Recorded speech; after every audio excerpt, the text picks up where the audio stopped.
आदाब दोस्तों, आप सभी का जनता टीवी हिंदुस्तान में स्वागत है। जैसा कि आप जानते हैं कि आज राज्यसभा में वक्फ अमेंडमेंट बिल पेश कर दिया गया है और ये सभी को पता है कि बीजेपी सरकार पूरे हिंदुस्तान में मुसलमानों के वक्फ की जो जायदाद है उस पर किसी न किसी सूरत में कब्जा करना चाहती है और इसी इरादे से उसने इस बिल को लाया है और ये कोशिश हो रही है कि इस बिल को पास करा लिया जाए। इससे पहले उन लोगों ने जेपीसी में इस बिल को दिया था ताकि वहाँ गौरव खोज हो सके, लेकिन अपोजिशन की एक भी बात मानी नहीं गई और सरकारी तौर से वहाँ भी जेपीसी में भी इसकी मंजूरी दे दी गई। और दूसरी तरफ पूरे हिंदुस्तान में तमाम मसलक के मुसलमानों ने मिलकर 5 करोड़ से ज़्यादा वोट दिया था ताकि ये अमेंडमेंट बिल पास ना हो, लेकिन उसको भी नज़रअंदाज कर दिया गया। आज मुस्लिम पर्सनल लॉ बोर्ड की 2 दिनों से मीटिंग चल रही थी। आज उन लोगों ने प्रेस रिलीज़ करके ये कह दिया है कि ये बिल हमें मंजूर नहीं है क्योंकि इससे मुसलमानों की दरसगाहें, मसाजिद, कब्रस्तान और जितनी चीज़ें हैं वो सब के सब तबाह हो जाएंगी और बीजेपी सरकार इस पर कब्जा कर लेगी। साथ में मुस्लिम पर्सनल लॉ बोर्ड ने यह भी कहा है कि जो सेकुलर पार्टियां हैं, जो हमख्याल जो मुसलमानों के वोट से जीतती है, उनको इन्होंने कहा है कि ये लोकसभा में पास नहीं होना चाहिए। अगर होता है तो इसका अंजाम बुरा होगा। उससे पहले इन लोगों ने पूरे हिंदुस्तान में तहरीक चलाने के लिए ऐलान किया है और जमहूरी तरीके से, दस्तूरी तरीके से पूरे हिंदुस्तान में इसके खिलाफ, ये वक्फ अमेंडमेंट बिल के खिलाफ तहरीक चलाई जाएगी। हमारे साथ इस वक्त अब्दुल्ला खां आज़मी फैंस क्लब के रूह रवा है, सलीम अजीज़ी साहब है, साथ में हैदर अली बरकाती साहब है। ये सभी सोशल एक्टिविस्ट भी है, सियासत से भी इनका गहरा ताल्लुक है और समाज के दीगर कामों से भी ये लोग जुड़े रहते हैं। आज जबकि मुस्लिम पर्सनल लॉ की तरफ से जब ऐलान आ गया तो इन लोगों से भी रहा नहीं गया और इसके खिलाफ इन लोगों ने भी मुहाज और मोर्चा संभालने का फैसला किया है। और जिस तरह से मुस्लिम पर्सनल लॉ बोर्ड की तरफ से जो हिदायतें आएंगी उसी के मुताबिक काम किया जाएगा और चूंकि ऐलान कर दिया गया है कि इसके खिलाफ हमारी तहरीक जारी रहेगी, तो इन लोगों ने भी ये फैसला किया है कि इसके खिलाफ तहरीक चलाई जाएगी। तो आइए सुनते हैं सलीम अजीज़ी साहब इस बारे में क्या कहते हैं और हैदर अली बरकाती साहब का इस बारे में क्या है। तो सबसे पहले सलीम अजीज़ी साहब की बात सुनते हैं। अस्सलाम वालेकुम। जनता टीवी हिंदुस्तान के सभी व्यूअर्स को बहुत बहुत खैर मकदम।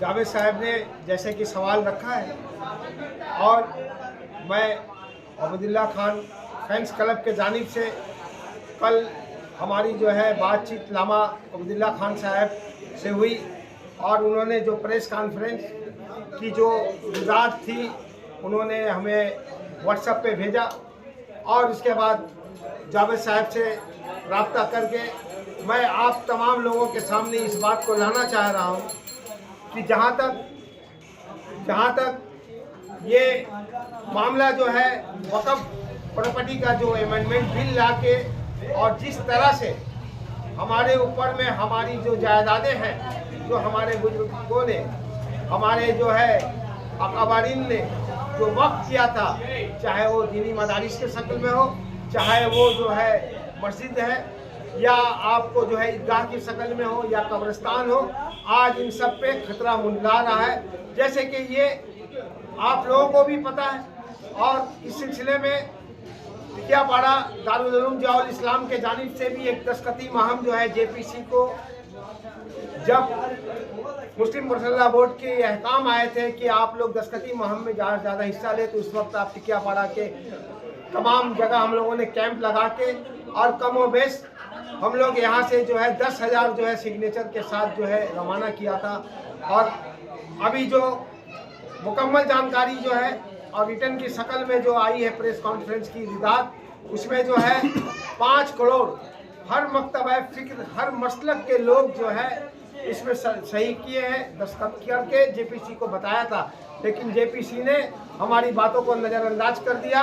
अपोजिशन और हलीफ जमातें भी हमारी बातों को नज़रअंदाज करके आज जो है राज्यसभा में ये बिल को पेश कर दिया गया है। इस बिल के खिलाफ राज्यसभा में अगर ये किसी भी हिकमत से पास करवा लेते हैं तो लोकसभा में इस बिल को रोकने के लिए तमाम जो है पार्टियां हैं और ख़ास तौर पे जो अपोजिशन के तमाम पार्टियां साथ में खड़ी हैं। हमारे टीएमसी पार्टी भी खड़ी है इनकी मुखालफत में इस बिल के। लेकिन अभी सवाल है हलीफ पार्टी, जो हलीफ जमात है इनकी, चंद्रबाबू नायडू, और बिहार में जो है नीतीश कुमार, जो कि बिहार में अभी इलेक्शन है, इनको अपने इलेक्शन का ध्यान रख के ही जो है वोटिंग में जो है ना जाने होगा।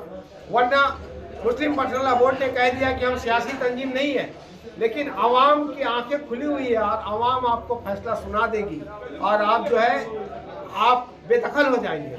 तो ये पैगाम जो है नीतीश कुमार तक भी जाए और नीतीश कुमार जी को ये बात याद रखना चाहिए।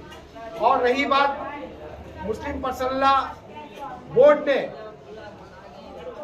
अब्दुल्ला खान आजमी साहब को नायब सदर बनाया है, क्योंकि हम लोग अहले सुन्नत वल जमात से ताल्लुक़ रखते हैं और लामा जो है एक मजबूत शख्सियत है और मजबूत शख्सियत की जो भी बोर्ड के तरफ से जो भी फैसला होगा हम लोग इसके लिए लब्बैक कहेंगे। हम लोगों ने बार बार कहा है कि ये लड़ाई मेजॉरिटी वर्सेस माइनॉरिटी नहीं है, ये अक्सरियती फिरका और अक़लियती फिरके की लड़ाई नहीं है। हम जो लड़ाई लड़ेंगे इसमें हम तमाम मकतब फ़िक्र के अपने मसलक के लोगों के साथ साथ हम बिरादरान वतन, हमारे जो हिंदू भाई हैं, जो अमन पसंद है, जो इंसाफ पसंद है, उनको भी साथ लेकर हम लोग इस लड़ाई को जो है ना लड़ेंगे। अगर लोकसभा में भी अगर पास हो जाती है तो हम खामोश बैठने वाले नहीं है।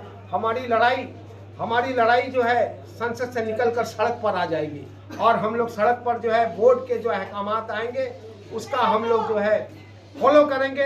अब्दुल्ला खान फैंस क्लब के तमाम अरकान जो है हम लोगों ने ये फैसला किया है, क्योंकि अभी तक बोर्ड का ये अहकाम हमारे पास नहीं आया है कि हम किसी तरह के जो है रास्ते पर उतरे, लिहाजा हम टोटल रिस्पेक्ट करेंगे। हमारे जो है वक्फ बोर्ड के जो हमारे प्रेसिडेंट है मौलाना खालिद सैफुल्ला रहमानी साहब और उनकी सदारत में हम तमाम आज जो वक्त आ गया है हिंदुस्तान के मुसलमानों का, हम हर मकतब फ़िक्र के लोग साथ साथ जो है इसमें जो है हम लोग शामिल हैं और जोरदार तरीके से हम लोग जहाँ जहाँ ज़रूरत पड़ेगा, अगर ज़रूरत पड़ेगा तो हम लोग कलेक्टर ऑफिस के सामने हम लोग धरना पे बैठ जाएंगे। जो हमारे संविधान ने हमें जो इजाज़त दिया है किसी भी तहरीक को चलाने को जैसे दिया है, हम उसी अंदाज से इस तहरीक को जो है ना हम लोग जेल भरो तहरीक के लिए जो है ना हम लोग की जो तहरीक होगी वो पुरअमन तहरीक होगी और उस पुरअमन तहरीक में हम लोग जो है साथ साथ जो है तमाम जो है मकतब फ़िक्र के हमारे मुसलमान जितने भाई हैं, हम लोग अपने शरीयत को बचाने के लिए, हम लोग जो है अपनी वक़्फ़ जायदाद को बचाने के लिए, इसके साथ साथ जावेद साहब जैसा कि आप जान रहे हैं उत्तराखंड में इन्होंने बड़ी चालाकी के साथ और बड़ी अय्यारी और मक्कारी के साथ वहाँ बीजेपी की सरकार है, वहाँ यूसीसी यूनियन सिविल कोड को जो है यकसा सिविल कानून को उन्होंने ले आया और जो कि किसी भी स्टेट गवर्नमेंट के हमारे जमहूरी ढांचा में हमारे आइन में जो है कहीं पर ऐसा नहीं है कि मतलब जो है स्टेट गवर्नमेंट को ये अख्तियार हो, ये इलीगल है। हम इसका भी प्रतिरोध करते हैं और ऐसी भी खबर है, बल्कि बहुत जिम्मेदारी के साथ हम कह रहे हैं बोर्ड के माध्यम से जो खबर हमें मिली है, गुजरात में भी ये इस तरह की कमेटी बनाए है, वहाँ भी ये यूसीसी को जो है लाने की कोशिश कर रहे हैं। जबकि हमारे संविधान 44 जो 44 आर्टिकल्स है उसमें जो है सेंट्रल गवर्नमेंट को इख्तियार मिला है, लेकिन वो भी इख्तियार उसका जो है कंडीशनल इख्तियार है। वो मुतलका सिविल कोड के जो मुतलका जो लोग अफेक्टेड होंगे उनके साथ मशवरा करने के बाद ये जो है वो इम्प्लीमेंट कर सकते हैं। तो हम यूसीसी के भी जो है खिलाफ है, ये मक्कार बीजेपी गवर्नमेंट के हम लोग जो है बिल्कुल खिलाफ है। और हमारे रहनुमा आप ने कल कह दिया है अब्दुल्ला खान आजमी साहब, सैफुल्ला रहमानी साहब कि हम लोग संसद से लड़ाई जो हमारी है वहाँ भी हम करेंगे और फिर हम निकलकर सड़क पर भी आकर हमारी जो ये लड़ाई होगी और ये लड़ाई हम बहुत ही पुरअमन तरीके से ये लड़ाई लड़ेंगे और जो हमको संविधान जो इख्तियार दिया है उसी के ढांचे में देंगे। हम जेल जाने के लिए तैयार है। गांधी जी ने जिस तरह अंग्रेजों को भगाया जेल भरो तहरीक, हम लोग जेल जाने के लिए तैयार है। बिल्कुल हमारा जो तहरीक होगा वो पुरअमन होगा। बहुत शुक्रिया। हमारे साथ इस वक्त हैदर अली बरकाती साहब भी है। वो भी कुछ कहना चाहिए। सलीम वजीर साहब ने वो तमाम बात कह दी। अब हम लोग को ये इंतजार है कि हमारे उलमा इस पर क्या राय दे रहे हैं। वो जिस तरह का राय देंगे हम लोग सारा बताना उनके साथ खड़े रहेंगे। अभी क्या पूरे कौम जो है उनके साथ खड़े रहेंगे। किसानों की तहरीक ने एक बिल को वापस किया, इस बिल को भी ये तमाम मुसलमान मिलकर वापस करवा कर दम लेंगे। किसी सूरत पे भी इस बिल को पास हो भी गया तो हम लोग इसको मंजूर नहीं करेंगे। जो उलमा इकराम का मशवरा होगा उस पर चाहे तो जान जाए तो चले जाए, लेकिन इस बिल के खिलाफ हम लोग हर हाल पे लड़ेंगे, मरेंगे, लड़ेंगे, मरेंगे। बहुत शुक्रिया राजा साहब। ये थे हैदर अली बरकाती साहब। इन्होंने वाज़ा लफ्ज़ों में कह दिया कि इस बिल के खिलाफ हमारी तहरीक जारी रहेगी और इसके लिए अगर जान भी देना पड़े तो जान देने के लिए तैयार है। तो इस तरह से बीजेपी सरकार ने जिस तरह से वक्फ अमेंडमेंट बिल को पास किया है और कोशिश कर रहा पास कराने के लिए, दूसरी तरफ यूसीसी जिस तरह से पास हो गया और झारखंड और गुजरात में जिस तरह से यूसीसी नाफिज किया जा रहा है उसके खिलाफ भी तहरीक जारी है। बहुत शुक्रिया हमारे साथ जुड़े रहने के लिए। दूसरे अपडेट के साथ फिर मिलेंगे, तब तक के लिए धन्यवाद।